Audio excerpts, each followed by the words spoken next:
Hello students, आज हम class 12th के चैप्टर सेकंड सॉल्यूशन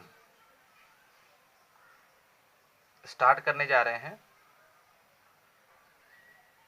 सभी स्टूडेंट ध्यान दें कि जो भी टॉपिक आपको समझाया जाता है, कोई भी अगर प्रॉब्लम होती है तो आप व्हाट्सएप में या फिर यूट्यूब चैनल पर भी आप हमें कमेंट कर सकते हैं, ठीक है?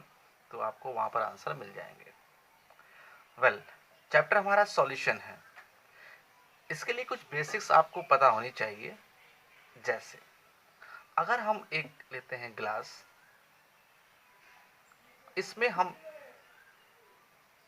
लेट कर लेते हैं कि इसमें हमने NaCl लिया है, नमक लिया है, मतलब सॉल्ट लिया है।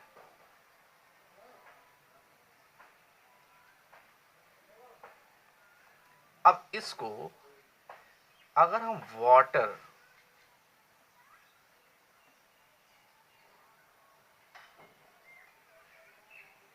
में घोलें तो हमें एक मिश्रण प्राप्त होता है। मिश्रण मतलब मिक्सचर। अब ये मिक्सचर किस टाइप का होता है, ये सबसे इंपॉर्टेंट चीज है इस सॉल्यूशन चैप्टर के लिए। अभी अगर हम एक चम्मच लें, स्पून लेते हैं, और इस जो मिक्सचर हमें प्राप्त हुआ है सॉल्ट का और वाटर का, उसके ऊपर के पार्ट से, अपर पार्ट से अगर हम एक सैंपल ले लें तो हम देखेंगे NaCl प्लस वाटर यानी H2O का जो रेशियो है वो वही सैंपल साइज का स्पून अगर नीचे से हम एक्यूमुलेट करें तो भी दोनों का जो रेशियो होगा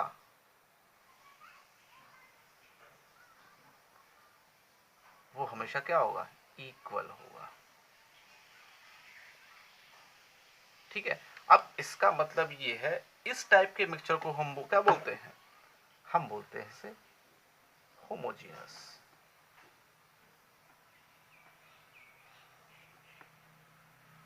क्या बोलते हैं, होमोजीनस मिक्सचर।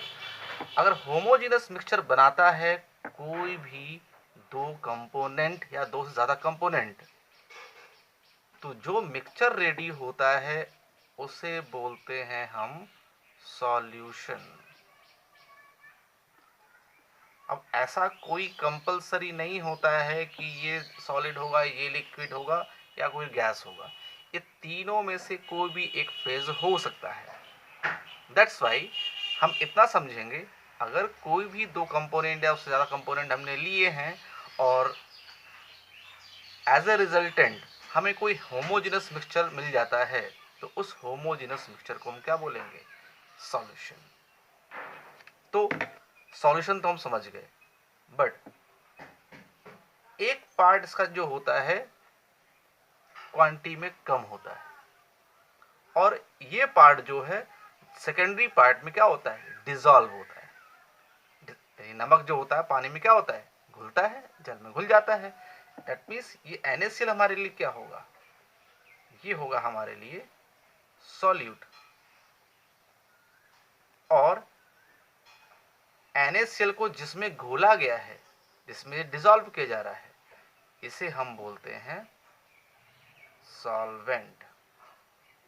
तो तीन पार्ट आपको क्लियर होते हैं, सॉल्यूट और सॉल्वेंट जब मिक्स होते हैं, और मिक्स हो कैसा होना चाहिए मिक्सचर, होमोजेनस अगर मिक्सचर बनाते हैं तो उस टाइप से जो भी मिक्सचर रेडी हुआ उसे हम क्या बोलेंगे, सॉल्यूशन। अब सॉल्यूशन जो है इसका कंसंट्रेशन अगर क्लासीफाई करना हो तो कई सारे स्टेप से हम कर पाते हैं। तो हम वन बाय वन हर चीज को समझेंगे। पहला होता है मास परसेंटेज।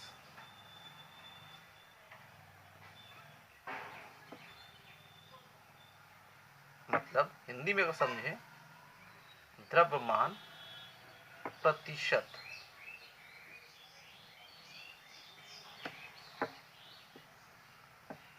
सेकंड पार्ट होता है वॉल्यूम परसेंट,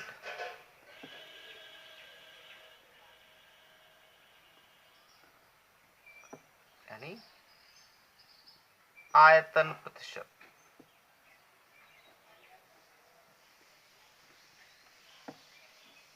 आगे अगर हम समझें, मास अपॉन वॉल्यूम परसेंटेज, यानी द्रव्यमान बटा आयतन प्रतिशत।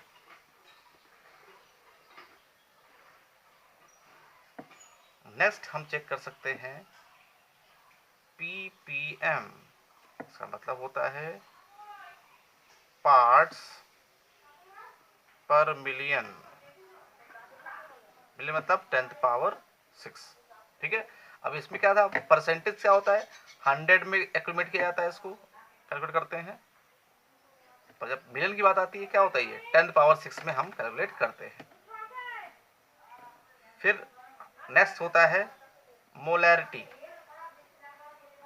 मतलब मोलरता। नेक्स्ट है हम जो चेक करेंगे दैट इज मोल फ्रैक्शन, मतलब मोल अंश।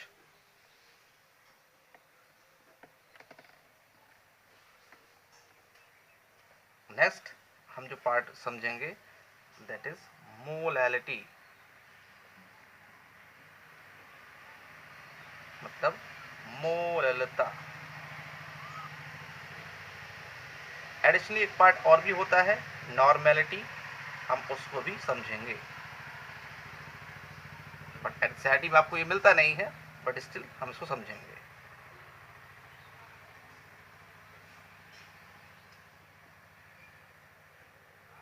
नॉर्मलता, ठीक है।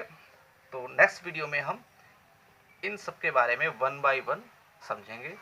इस चैप्टर का ये बेस पार्ट है, इसको अगर आप अच्छे से समझ लेंगे तो आगे वाले जो टफ पार्ट हैं आप इजीली समझ पाते हैं। तो गाइस ध्यान रखिएगा, कोई भी अगर प्रॉब्लम आती है आपने कमेंट सेक्शन में कमेंट करें, और अदरवाइज आप डायरेक्टली मुझे व्हाट्सएप में कमेंट कर सकते हैं। ठीक है, till then bye bye and have a nice day.